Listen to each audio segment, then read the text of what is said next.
जी हाँ दोस्तों, कैसे हैं आप लोग। गर्मी बहुत तेज है।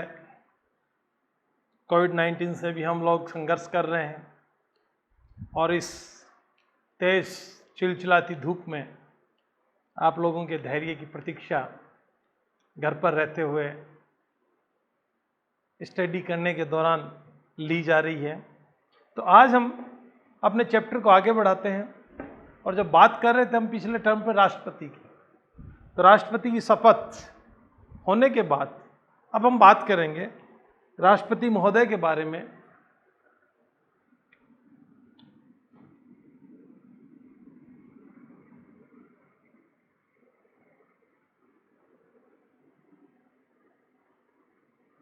कि इन्हें जो विशेषाधिकार क्या प्राप्त है, कि राष्ट्रपति बनने का मतलब कि अनुच्छेद 53 जो कहता है कि राष्ट्रपति के पद और कर्तव्यों का निर्वहन करने के लिए एक अधीनस्थ मंत्रिपरिषद होगी और अधिकारी होंगे।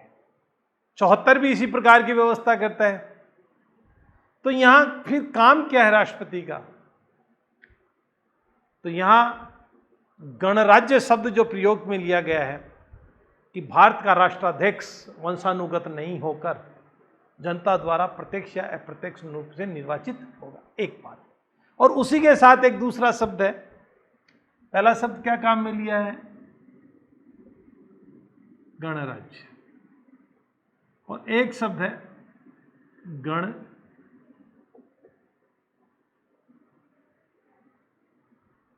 राज्याध्यक्ष भी जनता का, और तंत्र मतलब सिस्टम, शासन का जो ढांचा है वो भी किसके द्वारा चलाया जाएगा, जनता के द्वारा।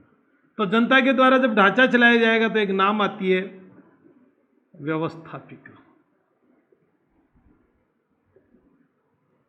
अर्थात हमारी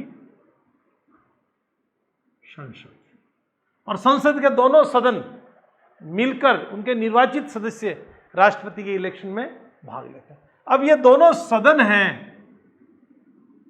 कौन सा, लोकसभा, राज्यसभा, लेकिन कानून तब तक नहीं बनता। इसका काम क्या है, विधि का निर्माण करना। क्या काम है इसका, विधि का निर्माण करना। और विधियों का निर्माण तब तक नहीं होगा जब तक राष्ट्रपति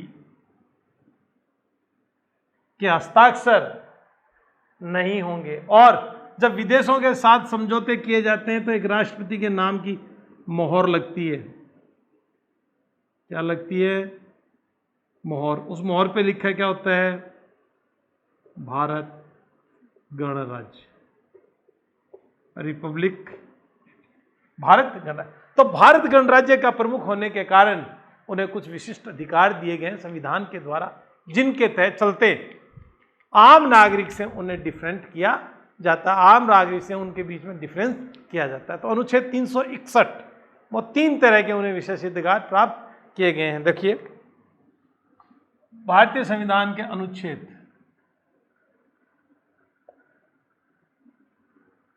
361 और 361 में क्या किया गया है, राष्ट्रपति पद पर रहते हुए उनके द्वारा किए गए कृत्यों के लिए 361(1)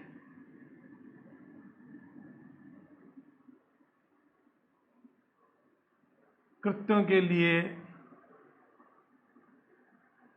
उत्तरदायी नहीं।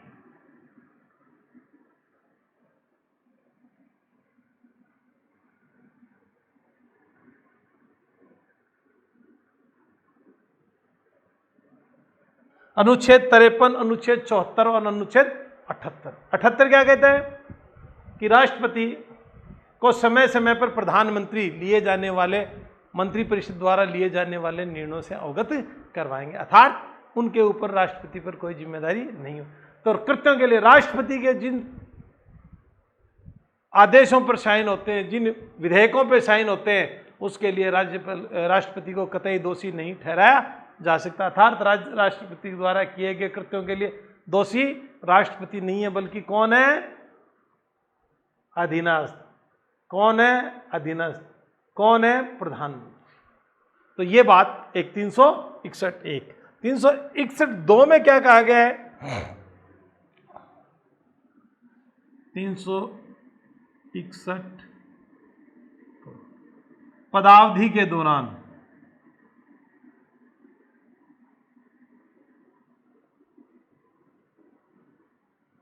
आईपीसी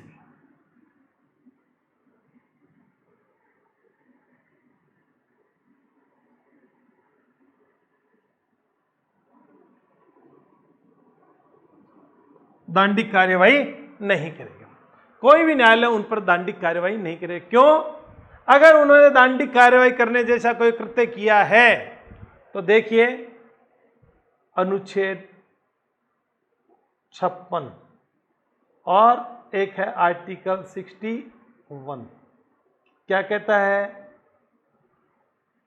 महाभियोग। जो राष्ट्रपति महोदय ऐसा कोई कृत्य करते हैं जो वायोलेशन ऑफ द कॉन्स्टिट्यूशन है या फिर सिद्ध दोष कदाचार के आधार पर, तो उन पर क्या है, इतनी असक्षमताएं पैदा हो जाती हैं कि संसद का कोई भी सदन उन पर महाभियोग प्रस्ताव ला सकता है। और महाभियोग प्रस्ताव लाने के बाद जब वो पद पर नहीं रहेंगे तो उन्हें जो मिलने वाली सुख सुविधाएं हैं वो भी महाभियोग द्वारा हटाए गए किसी राष्ट्रपति को प्राप्त नहीं होंगी। तब देखिए साहब, वो एक सामान्य नागरिक रहेंगे और सामान्य नागरिक के रूप में महाभियोग से हटाने के बाद सामान्य नागरिक रहेंगे और सामान्य नागरिक के रूप में उन्हें दांडिक कार्यवाही से गुजरना पड़ेगा। लेकिन पद पर रहते हुए क्यों? कि उन्हें दांडिक कार्यवाही से संगारित नहीं किया जाता, उनके ऊपर किसी प्रकार की दांडिक कार्यवाही नहीं की जा सकती। देखिए 361(3) उन्हें गिरफ्तार नहीं किया जा सकता।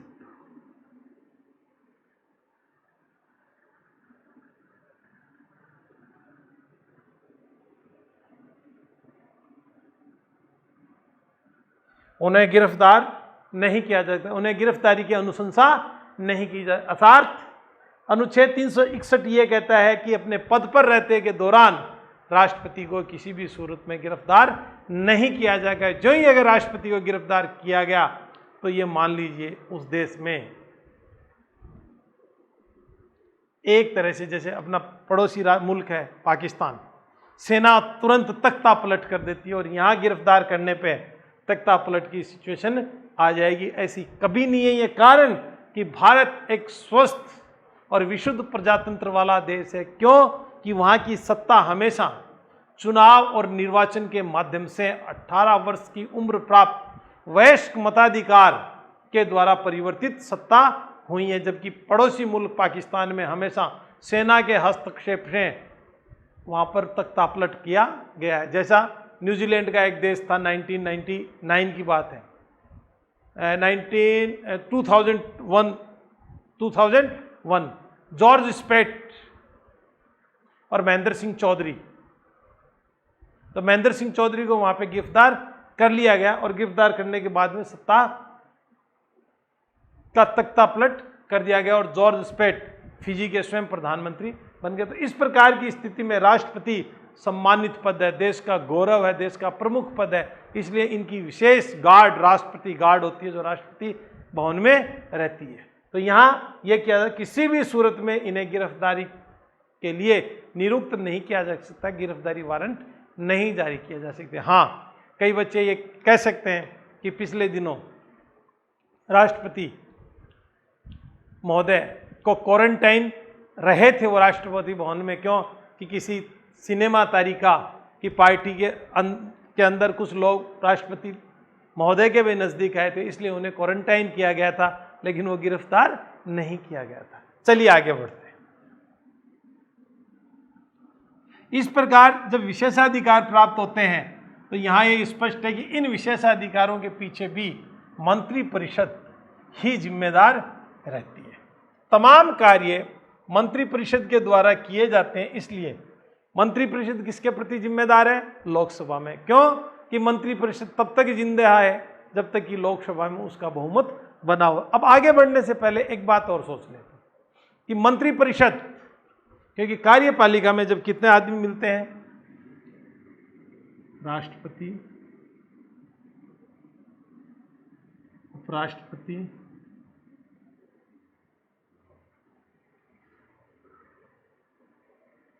प्रधानमंत्री,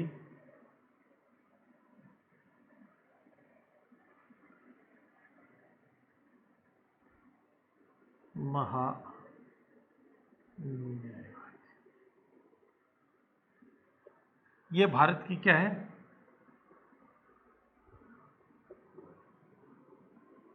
कार्यपालिका का संयुक्त रूप, टोटल मिलके ये कार्यपालिका बनती है। लेकिन राष्ट्रपति के नाम से कार्य करते हैं। इन दोनों राष्ट्रपति एक तदर्थ नियुक्ति करते हैं कि राज्यसभा का अध्यक्षता भी उपराष्ट्रपति महोदय करेंगे। बाकी ये वास्तविक कार्यपालिका, प्रधानमंत्री और मंत्रिपरिषद, ये वास्तविक कार्यपालिका है, ये नाम मात्र की कार्यपालिका है। महान्यायवादी की नियुक्ति संवैधानिक नहीं है, सिर्फ एक राजनीतिक नियुक्ति है जो संविधान के अंतर्गत राष्ट्रपति महोदय द्वारा प्रधानमंत्री के परामर्श पर की जाती है। ये जो नाम मात्र की कार्यपालिका है, पूरी की पूरी कार्यपालिका यहाँ से संचालित होती है। और इसी प्रकार जब हम आगे बढ़ते हैं तो एक नाम आता है राष्ट्रपति पर, जो अपने भी विशेषाधिकार देखे, उसके बाद एक टॉपिक आता है कि राष्ट्रपति पर महाभियोग, राष्ट्रपति पर महाभियोग।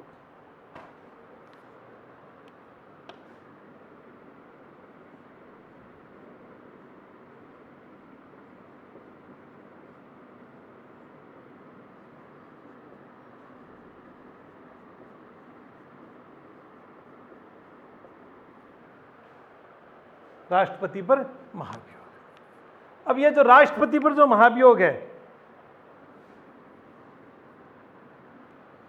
ये संविधान के उल्लंघन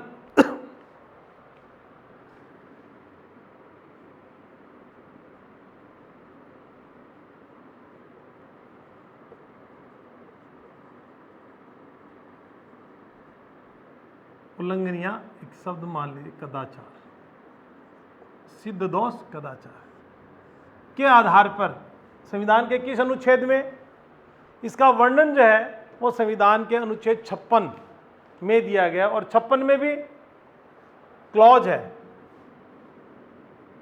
आर्टिकल 56(1) है, जिसमें हम पद त्याग की बात करते हैं। तो पद त्याग में ये जो महाभियोग है कब लगता है, संविधान का उल्लंघन करने पर कोई भी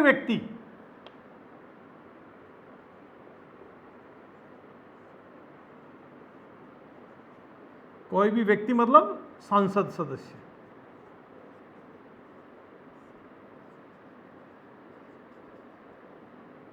कब 1/4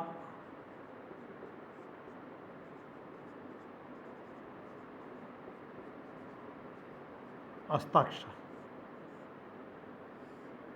साहब 1/4 सदस्यों मतलब होता है 25%, और 25% का मतलब होता है 545 का अगर 25% देखें अपन, तो 545 में 4 का भाग दे दो, कितना निकल के आता है। उतने सदस्यों के हस्ताक्षर होने चाहिए उस प्रस्ताव पे जो सदन में व्यक्ति लाना चाहता है। फिर कहां जाएगा, सदन के सभापति या अध्यक्ष,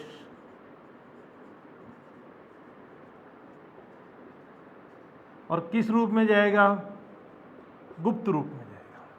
साहब पहुंच गया। अब कितने दिन की पूर्व सूचना,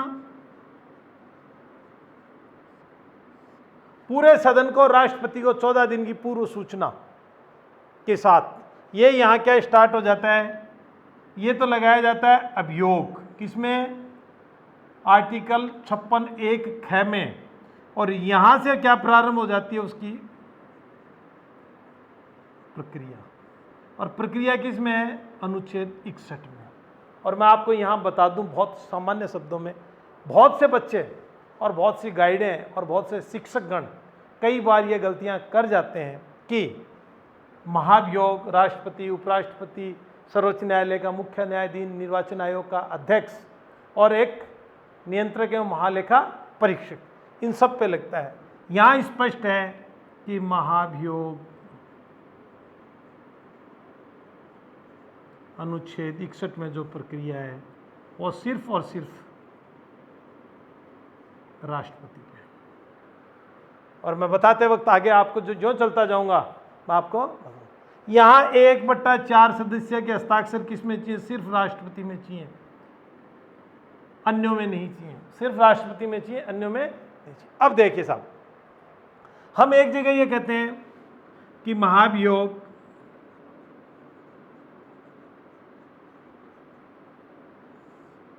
कई जगह पढ़ा गया है कि अमेरिका से लिया, राष्ट्रपति का पद अमेरिका से लिया है, लेकिन महाभियोग जो है वो अमेरिका से लिया गया, ऐसा लिखा, लेकिन अमेरिका से नहीं लिया गया। ये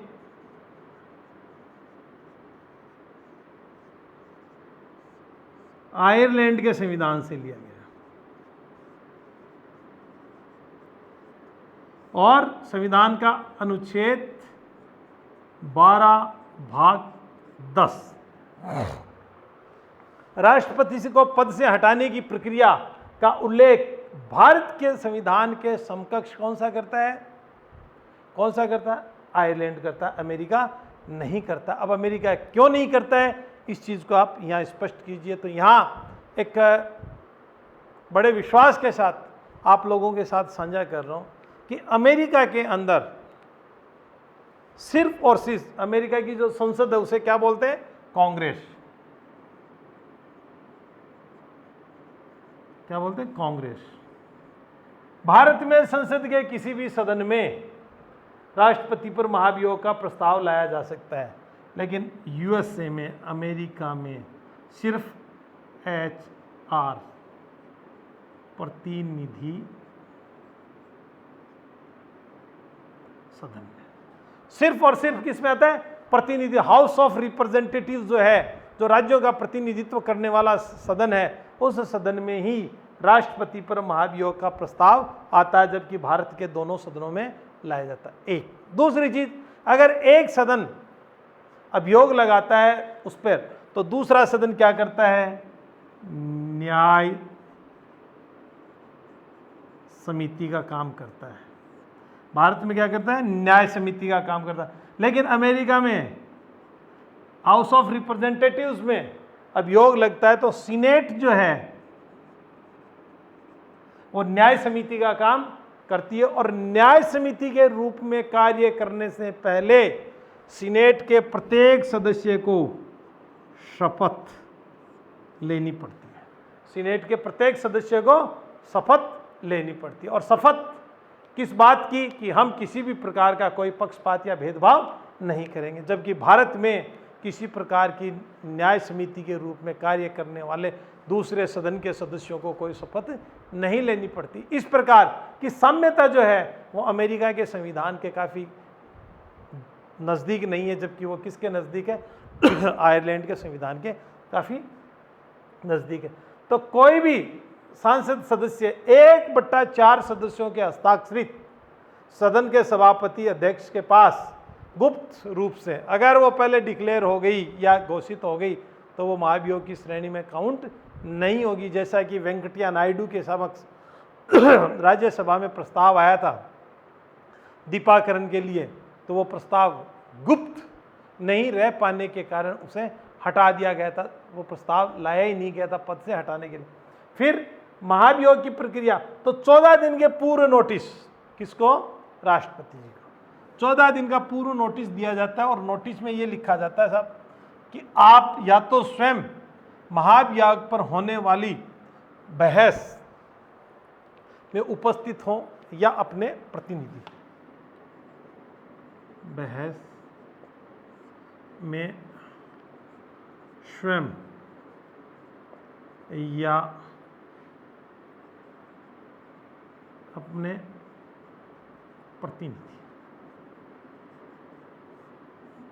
जब महाभियोग पर किसी भी जो सदन प्रस्ताव लाता है उसमें बहस होती है, उसमें संवाद होते हैं, तो संवाद में ये राष्ट्रपति स्वयं उपस्थित होता है या अपने किसी अधीनस्थ या एजेंट के रूप में प्रतिनिधि को यहाँ पर भेजता है कि साहब आप मेरी जो बहस है, मेरी जो डिस्कस है, उसके बारे में विचार कर सकते हैं। अब देखिए उसके आगे क्या होता है।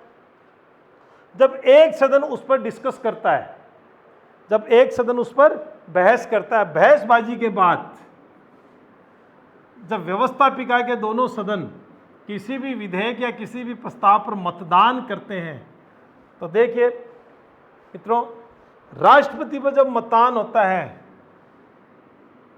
तो सदन की कुल सदस्य संख्या का 2/3 होता है। उसमें नहीं होता कि कुल का बहुमत और उपस्थित का 2/3, ना, वो इन बाकियों में होता है। कुल का बहुमत और उपस्थित का 2/3 वो किस में होता है? Chief justice of India, election commission of India और आर्टिकल 149 नियंत्रक एवं 148 नियंत्रक एवं महालेखा परीक्षक जो हैं उनके ऊपर वो जब संसद द्वारा विहित प्रक्रिया से उन्हें पद से हटाया जाता है, तब कुल का बहुमत एवं उपस्थित का 2/3 होता है। जबकि ये राष्ट्रपति इस राष्ट्र का प्रथम सदस्य है, इसलिए उस सदन के कुल सदस्यों का 2/3 बहुमत यहाँ आवश्यक है। अगर उस सदन ने वो प्रस्ताव पारित कर दिया और प्रस्ताव दूसरे सदन के पास चला गया,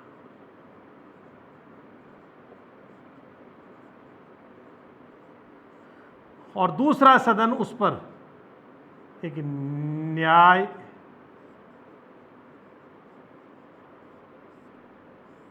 समिति के रूप में कार्य करेगा। दूसरा सदन उसमें क्या करेगा? न्याय समिति के रूप में कार्य करेगा। जबकि न्याय समिति के सदस्य कौन होंगे? भारत का मुख्य न्यायाधीश और एक दो और विधि विशेषज्ञ,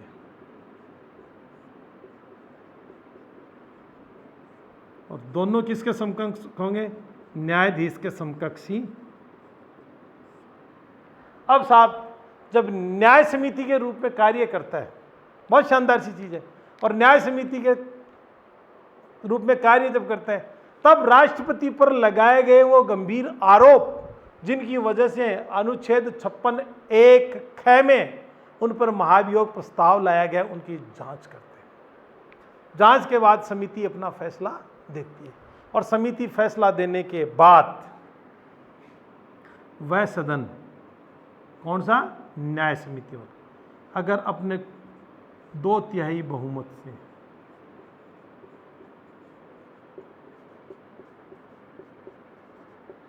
प्रस्ताव पारित करता है,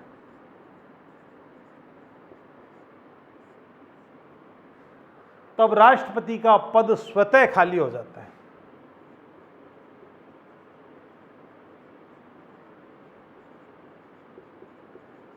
पद खाली, और उपराष्ट्रपति महोदय कार्यवाहक, उपराष्ट्रपति महोदय कार्यवाहक राष्ट्रपति बन जाते हैं। वो 6 महीने के लिए होते हैं, और 6 महीने से ज़्यादा तब तक भी रह सकते हैं जब तक कि दूसरा कोई उनका उत्तरदायी उम्मीदवार नहीं आ जाता। तब तक उसे पद ग्रहण कराने के बाद ही ये इस पद से हटेंगे। तो न्याय समिति अपने 2/3 बहुमत से अगर निर्णय पारित कर देती है, तो राष्ट्रपति जी आयाराम गयाराम हो जाते हैं, और उन्हें ना तो पेंशन मिलती हैं, ना उन्हें वो सुख सुविधाएं मिलती हैं जो सेवानिवृत्त राष्ट्रपति को प्राप्त होती हैं। तो यहाँ महाभियोग, अब देखिए यहाँ 2 चीज़ें। तो एक बात तो ये हो गई कि राष्ट्रपति के ऊपर प्रस्ताव पारित होते ही उन्हें पद रिक्त मान लिया जाता है, और सुप्रीम कोर्ट का chief justice, election commissioner of India और कंट्रोलर ऑडिटर जनरल, नियंत्रक एवं महालेखा, अगर दोनों सदन उनके खिलाफ प्रस्ताव पारित करते हैं, CGI chief election commissioner and CAG. तो राष्ट्रपति महोदय संसद द्वारा पारित किसी भी विधेयक को पुनः विचार के लिए, तो अगर इन्होंने पारित कर दिया इनके तीनों के खिलाफ, फिर राष्ट्रपति के पास साइन होने के लिए जाएगा और वो पुनः विचार के लिए भेज देते हैं। और पुनः विचार के लिए भेजते समय मान लीजिए संसद के किसी सदन का मस्तक बदल गया, उनका मन बदल गया, तो हो सकता है उसको पुनः जिंदा कर दें। तो राष्ट्रपति में ऐसा नहीं है, इसलिए उसे कहता है ऐसा अभियोग जिसके पारित होने के बाद किसी प्रकार की सुनवाई नहीं होती। ऐसा हिंदुस्तान में सिर्फ अनुच्छेद 56(1) ख में राष्ट्रपति पर है, जबकि अनुच्छेद 61 में उसकी प्रक्रिया दी गई है। न्याय सदन के सदस्यों को किसी प्रकार की कोई शपथ नहीं ली जाती, जबकि अमेरिका में सीनेट के सदस्यों को राष्ट्रपति महाभियोग के दौरान अगर न्याय समिति के रूप में कार्य करते हैं तब शपथ लेनी पड़ती है। देखिए साहब, एक प्रश्न निकल के आता है, मनोनीत सदस्य, प्रश्न है, बहुत शानदार प्रश्न है, मनोनीत सदस्य क्या राष्ट्रपति के चुनाव में भाग नहीं लेते हैं या लेते हैं?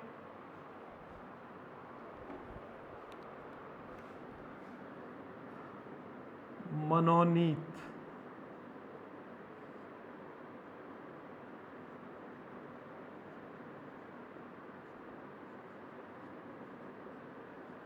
चुनाव में भाग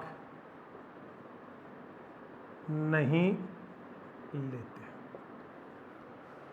राष्ट्रपति के चुनाव में संसद एवं राज्य तथा केंद्र शासित विधानसभाओं के निर्वाचित सदस्य भाग लेते हैं, तो मनोनीत सदस्य भाग नहीं लेते हैं। परंतु मनोनीत सदस्य महाभियोग की प्रक्रिया में भाग लेते हैं। मनोनीत सदस्य राष्ट्रपति पर जब महाभियोग प्रस्ताव लाया जाता है और उसकी प्रक्रिया में मतदान होता है, उस समय मतदान स्वरूप उसमें भाग लेते हैं। Is it clear? 14 दिन की पूर्व सूचना, 1/4 सदस्यों द्वारा हस्ताक्षरित, 2/3 सदस्यों का उस पर मतदान सकारात्मक होने पर वह दूसरे सदन को भेजा जाएगा। दूसरा सदन उस पर न्याय समिति के रूप में कार्य करेगा। न्याय समिति में 3 सदस्य होंगे, 3 सदस्यों में उसका अध्यक्ष सुप्रीम कोर्ट का चीफ जस्टिस होगा, 2 सदस्य विधि विशेषज्ञ होंगे और सुप्रीम कोर्ट के चीफ जस्टिस के समकक्ष स्थान रखने वाले होंगे। तीसरी चीज़, अगर न्याय समिति उन लगाए गए आरोपों की व्याख्या कर देती है सकारात्मक रूप से, तब दूसरा सदन भी अपने 2/3 सदस्यों से उस प्रस्ताव को अगर पारित कर देता है, उसी समय राष्ट्रपति को अपने पद से स्थान खाली करना पड़ता है और उपराष्ट्रपति कार्यवाहक राष्ट्रपति बन जाते हैं, बशर्ते कि जिस राष्ट्रपति को महाभियोग से हटाया गया है उस राष्ट्रपति का भारत की संचित निधि एवं भारत के संविधान से प्राप्त जो भी वेतन, भत्ते, पेंशन कुछ भी नहीं प्राप्त होंगी। राष्ट्रपति पर महाभियोग के बाद जब हम बात करेंगे राष्ट्रपति की शक्तियों की, राष्ट्रपति पर महाभियोग के बाद देखिए हम बात करेंगे राष्ट्रपति की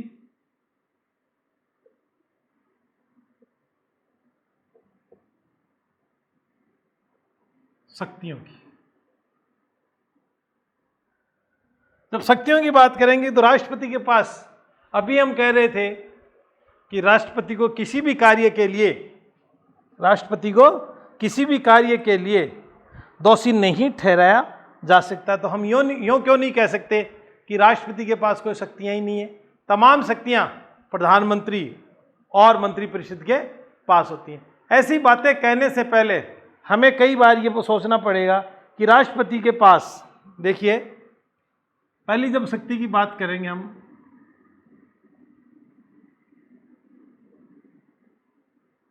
कार्यपालिका संबंधी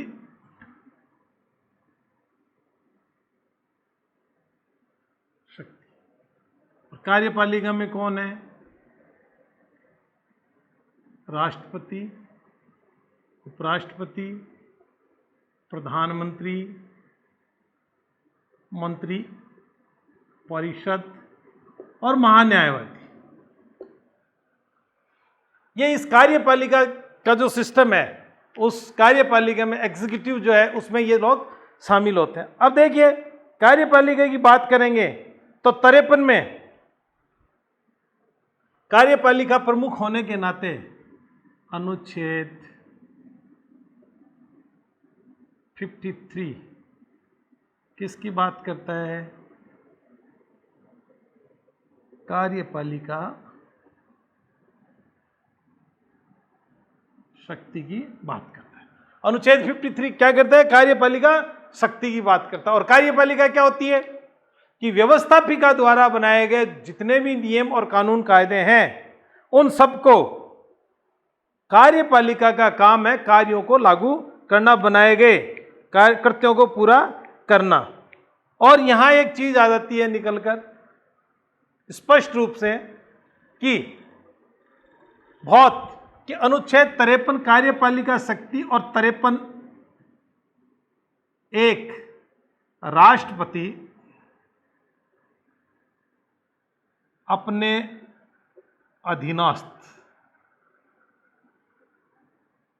अधीनस्थ मंत्री और अधिकारी, अपने अधीनस्थ मंत्री परिषद और अधिकारियों द्वारा अपने हक में आई गई कार्यपालिका शक्तियां जो हैं उनका प्रयोग करता है। तो नाम से किसके होती हैं? राष्ट्रपति के। अधीनस्थ कौन हो गई? मंत्री परिषद। मंत्री परिषद का अध्यक्ष कौन है? प्रधानमंत्री। अधिकारी कौन हो गए?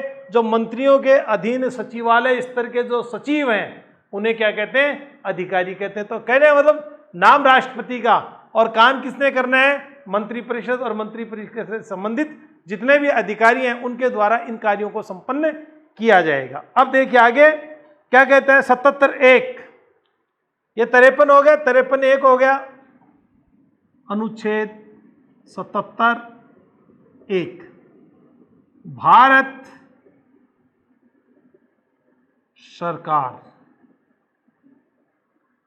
सरकार के समस्त कार्य किसके नाम से होते हैं? राष्ट्रपति के नाम से। करे चाहे कोई, नाम किसका रहेगा? राष्ट्रपति का। क्यों? कि गणराज्य, इस गणराज्य के प्रमुख हैं। और क्या लिखा जाता है? राष्ट्रपति भारत गणराज्य।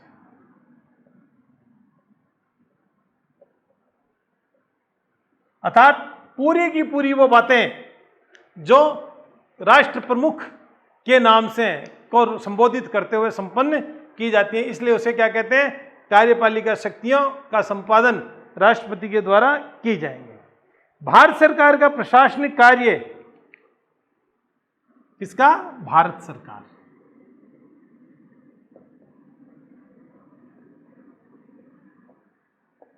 भारत सरकार का प्रशासनिक कार्यपालिका, कानूनों को लागू करने का कार्य निर्विघ्न चलता रहे, इसलिए अनुच्छेद 77(3) में भी जनाब व्यवस्था कर दी राष्ट्रपति के लिए। तो कहने का मतलब कि कार्मिक और नौकरशाह, रेड टेपिज्म, नौकरशाहों से काम लेना भी बहुत मुश्किल है। तो इसलिए कार्यपालिका के अधीन जब इनकी बात करते हैं हम, तो यहाँ क्या कहते हैं? 77(3) में ये शासन, विधि निर्माण, क्या करते हैं? शासन संचालन पर चर्चा, विधि निर्माण पर चर्चा और मंत्री परिषद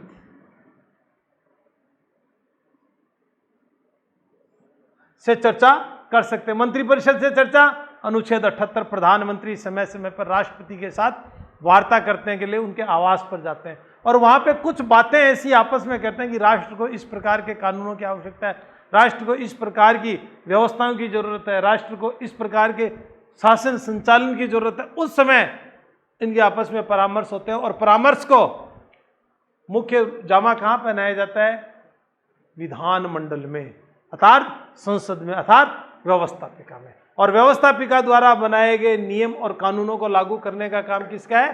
कार्यपालिका का। तो 77(3) में 77(1) में भारत सरकार के समस्त कार्य राष्ट्रपति के नाम से, 77(3) में प्रशासनिक प्रबंधन के भी वो चिंता रखता है, कार्यों को सुचारू रूप से संचालन करने के लिए वो बात करता है। देखिए साहब, उसके बाद में,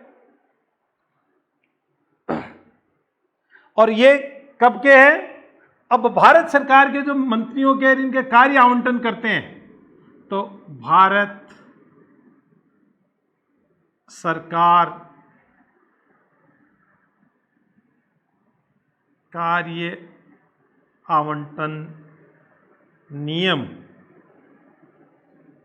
1961 के अधिनियम भारत सरकार के कार्य आवंटन मतलब मंत्रियों को भी जिन विभागों की जिम्मेदारी दी जाती है और उन विभागों की जिम्मेदारी जब शपथ लेते हैं उस समय दी जाती है, और ये किसके तहत, भारत सरकार कार्य आवंटन अधिनियम 1961 के तहत दी जाती है। अब देखिए साहब,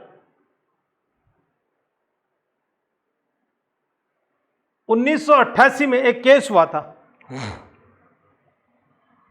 1988 में एक केस है, और उस केस में क्या है कि राष्ट्रपति द्वारा मांगी गई सूचनाएं, सुप्रीम कोर्ट का निर्णय था, भारत के राष्ट्रपति द्वारा मांगी गई सूचनाएं प्रधानमंत्री को उसे देना पड़ेगा। एस के महाजन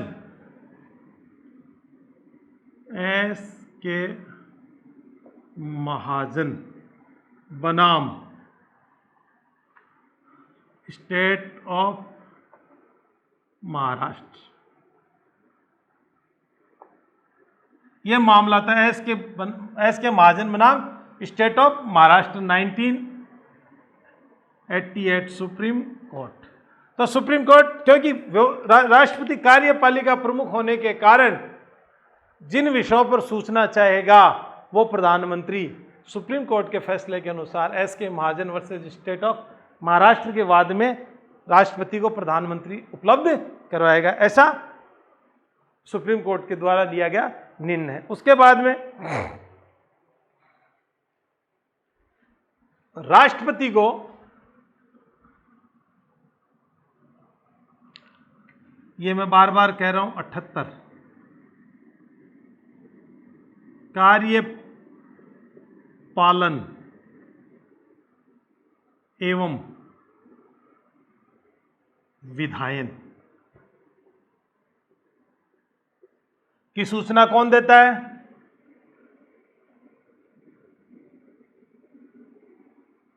प्रधानमंत्री द्वारा।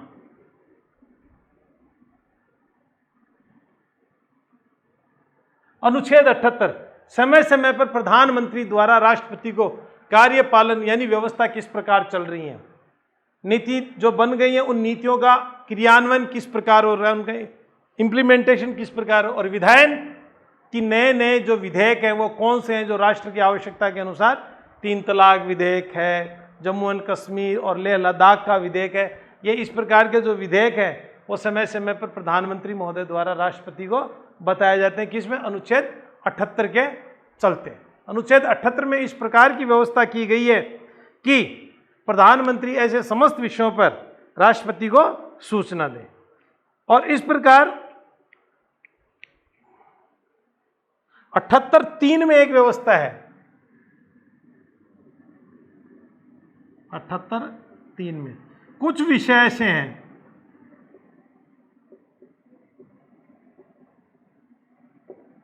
जिसपे प्रधानमंत्री और संबंधित मंत्री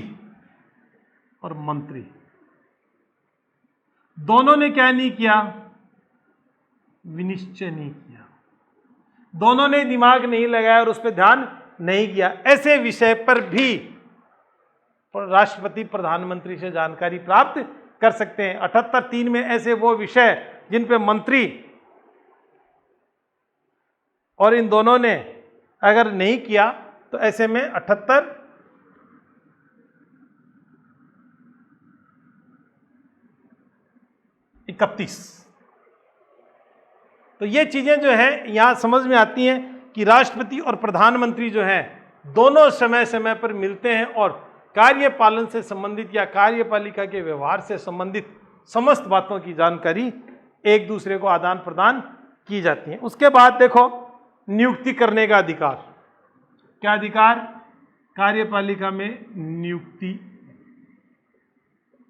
और किस पर करने का अधिकार?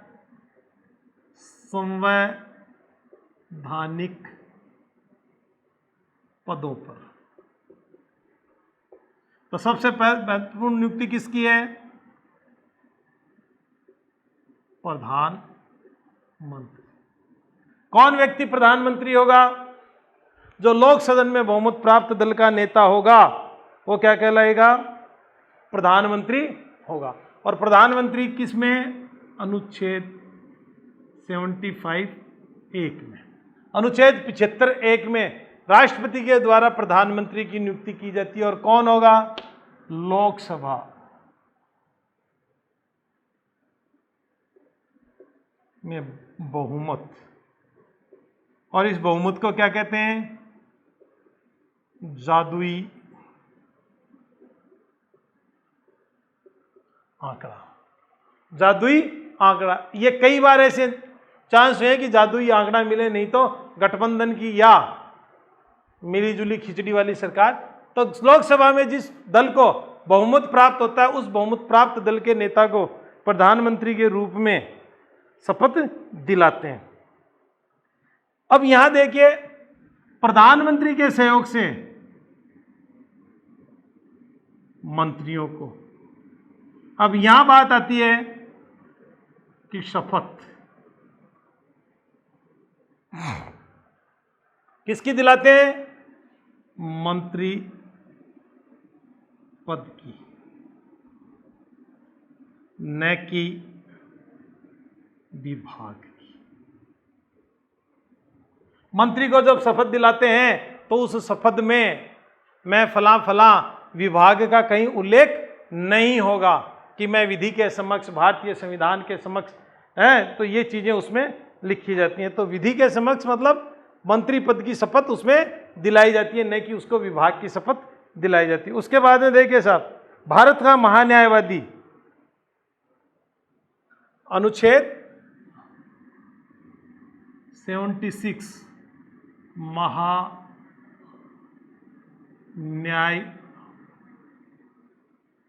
और ये क्या होता है? प्रसाद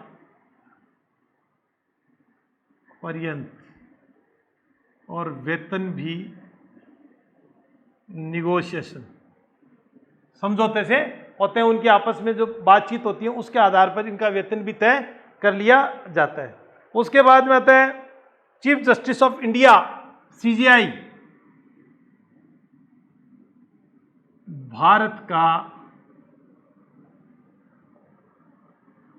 मुख्य न्यायाधीश। आर्टिकल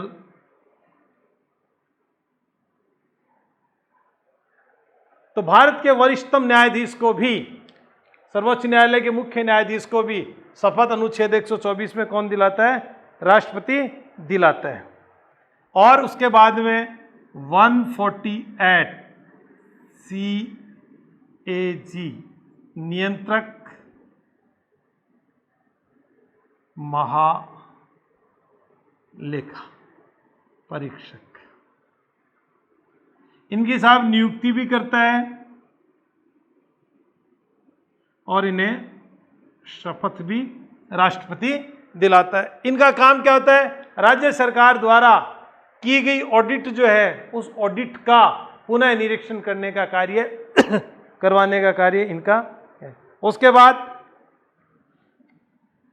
आर्टिकल 155 राज्यपाल।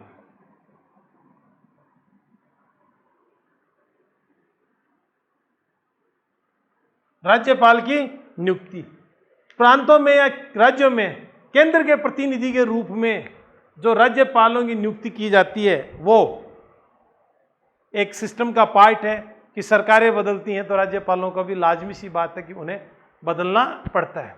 तो इनकी नियुक्ति 5 वर्ष तक होती है, लेकिन वो प्रसाद पर्यंत तक ही मानी जाती है। तो इनकी नियुक्ति भी राष्ट्रपति द्वारा अनुच्छेद 155 में की जाती है। राज्यपाल की नियुक्ति राष्ट्रपति के द्वारा की जाती है। उसके बाद में आता है साहब अन्य न्यायाधीश